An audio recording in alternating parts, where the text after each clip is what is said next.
Hello student, this is Suman Dutta. তো আজকে আমি আবার প্রেজেন্ট হলাম নতুন একটা ভিডিও নিয়ে।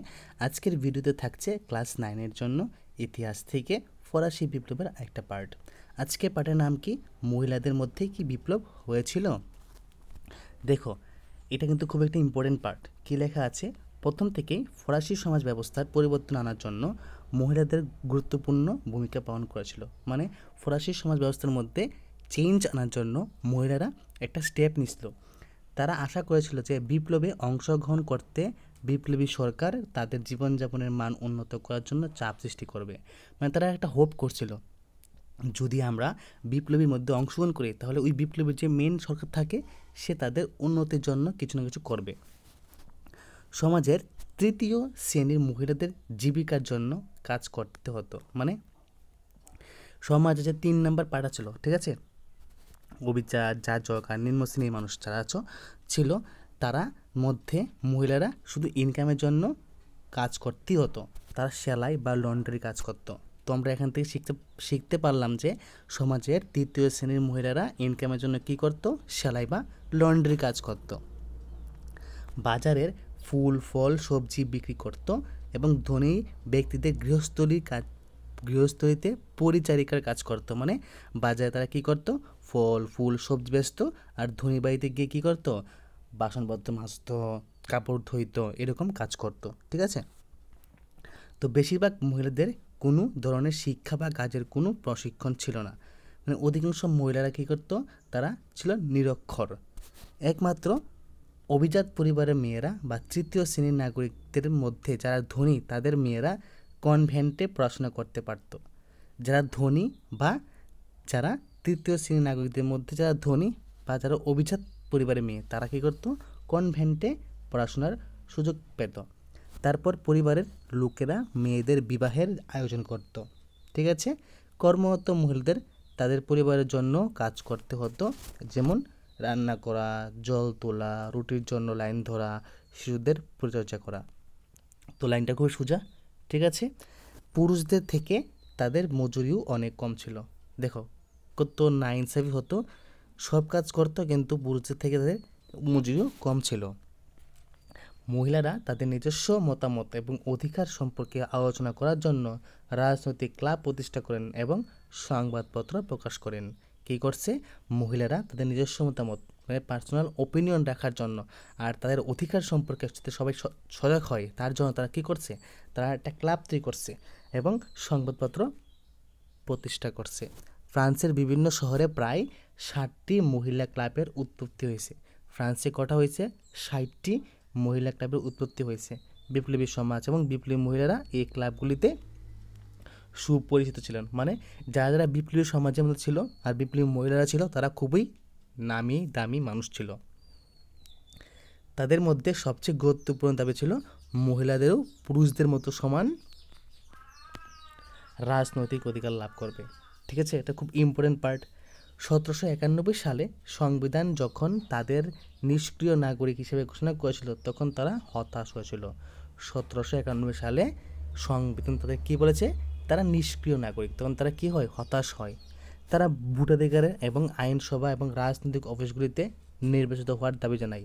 তারা কী করছে? তারা যাতে ভোট দিতে পারে এবং আইনসভার মধ্যে অংশগ্রহণ করতে পারে, রাজনৈতিকের মধ্যে তারা পাঠ নিতে পারে, তার জন্য তারা দাবি জানাইছে। তখন তারা অনুভব করলো তাদের অধিকারগুলির জন্য সরকারের তাদের প্রতিনিধি থাকা দরকার। তখন ওই সব মেয়েরা মানে চিন্তা ভাবনা করলো, যদি আমাদের অধিকার আমাদের নিতে হয় তাহলে ওই অধিকারের জায়গার মধ্যে বা ওই জায়গার মধ্যে আমাদের একটা সদস্য থাকা উচিত, মানে মেয়ে সদস্য থাকা উচিত। ঠিক আছে। প্রথম দিকে বিপ্লবী সরকার মহিলাদের জীবনযাত্রার মান উন্নয়ন করার জন্য আইন প্রণয়ন করেছিল। মানে ফার্স্টের দিকে বিপ্লবী সরকার কী করছে? যাতে মহিলারা উন্নত জীবনযাপন গ্রহণ করতে পারে তার জন্য আইন প্রণয়ন করছে। রাষ্ট্রের উদ্যোগে স্কুল প্রতিষ্ঠা করা হয় এবং মেয়ে স্কুলে শিক্ষা গ্রহণের বাধ্যতামূলক করা হয়। মানে রাষ্ট্রের উদ্যোগে কী হয়? স্কুল তৈরি করা হয়েছে আর ওইখানে কয়ে দিছে যে যাতে মেয়েরা স্কুলে যায়, মেয়েদের ইচ্ছা ছাড়া তাদের পিতারা আর তাদের বিবাহের জন্য বাধ্য করতে পারবে না। কী কইছে এখানে? এখানে কইছে যদি মেয়েরা না কয় যতক্ষণ অবধি যে আমি বিবাহ করুম এতক্ষণ অবধি তোমরা তোমাদের মেয়েদেরকে বিবাহ দিতে পারবে না। বিবাহ হলো স্বাধীনভাবে একটা চুক্তি, বিবাহ কিন্তু একটা স্বাধীনভাবে চুক্তি, এবং দেওয়ানি আইনের অধীনে রেজিস্ট্রি করা শুরু হয়। তখন থেকে কি শুরু হয়েছে, যে বিবাহ একটা স্বাধীন একটা চুক্তি, আর ওইটা দেওয়ানি আইনের মধ্যে গিয়ে পড়ছে। তখন থেকে বিবাহ বিচ্ছেদ আইনগতভাবে স্বীকৃতি পায়, মানে তালাক সিস্টেমটা একটা আইনের মর্যাদা পায়, এবং নারী পুরুষ উভয়ই বিবাহ বিচ্ছেদের আবেদন করতে পারত।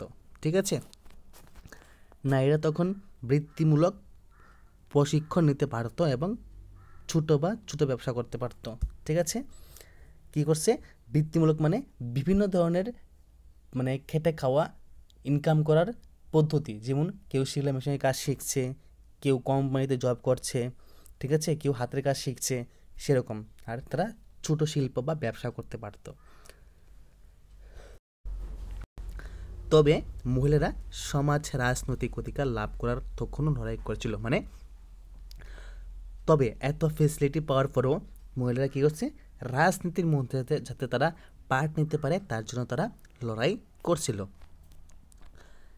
সন্ত্রাসের শাসনের যুগে নতুন সরকার আইন পাশ করে নারীদের ক্লাব এবং রাজনৈতিক কার্যকলাপ নিষিদ্ধ করে। ওই সময় কী হয়েছে, যে একটা আইন চলছিল, সেখানে একটা আইন পাশ হয় যে মেয়েরা কোনো ক্লাব রাখতে পারতো না, মেয়েরা কোনো রাজনীতিকে অংশগ্রহণ করতে পারতো না। অনেক বিখ্যাত নারী গ্রেপ্তার হয়েছিল এবং অনেক নারীকেই হত্যা করেছিল। যারা যারা ফেমাস ছিল তাদের কী করা হয়, তাদের গ্রেপ্তার করেছিল আর তাদেরকে মারা হয়েছিল। পরবর্তী 200 বছর বিশ্বের বিভিন্ন দেশে নারীদের ভোটাধিকার এবং সমমজুরি দাবিতে আন্দোলন চলতে থাকে। তার 200 বছরে, ঠিক আছে, এই ঘটনার 200 বছরে বিশ্বের বিভিন্ন জায়গার মধ্যে কী হয়েছে, নারীদের ভোটাধিকার স্বীকৃত হয়েছে এবং তাদের সমমজুরি আন্দোলন শুরু হয়েছে। 19বিংশ শতাব্দীর শেষার্ধে এবং 20 শতাব্দীর প্রথমার্ধে ভোটের অধিকার পাওয়ার জন্য আন্তর্জাতিক ভোটাধিকার আন্দোলন চলতে থাকে। মানে 19বিংশ শতাব্দীর শেষ দিকে আর 20 শতাব্দীর প্রথম থেকে নারীদের ভোটের অধিকার পাওয়ার জন্য তাদের মধ্যে আন্দোলন চলতে থাকে। বিপ্লবী চলাকালীন বছরগুলিতে ফরাসি মহিলারা যে রাজনৈতিক ভূমিকা পালন করেছিল অন্যান্য দেশের মহিলাদের অনুপ্রেরণা দিয়েছিল। মানে এই সময় যে একটা বিপ্লব চলছিল, তখন যে ফরাসি মহিলারা যে রাজনৈতিক ভূমিকা পালন করছে তা অন্যান্য দেশের মহিলাদের উৎসাহ দিচ্ছে যে দেখো তোমরা এরকম করো, পারবে।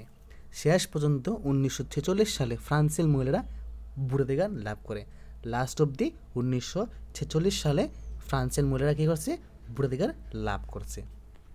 ঠিক আছে, তো এখানে আর কিছু নেই এই পার্টের মধ্যে। তো আশা করি তোমরা এই পার্টটা বুঝতে পেরেছো। যদি আজকের ভিডিও তোমাদের কাছে ভালো লাগে থাকে অবশ্যই ভিডিওটা সবার সাথে শেয়ার করবে। তো দেখা হচ্ছে আরেকটা গুরুত্বপূর্ণ ভিডিওতে। সবাইকে অসংখ্য ধন্যবাদ ভিডিওটা প্রথম থেকে লাস্ট অবধি দেখার জন্য।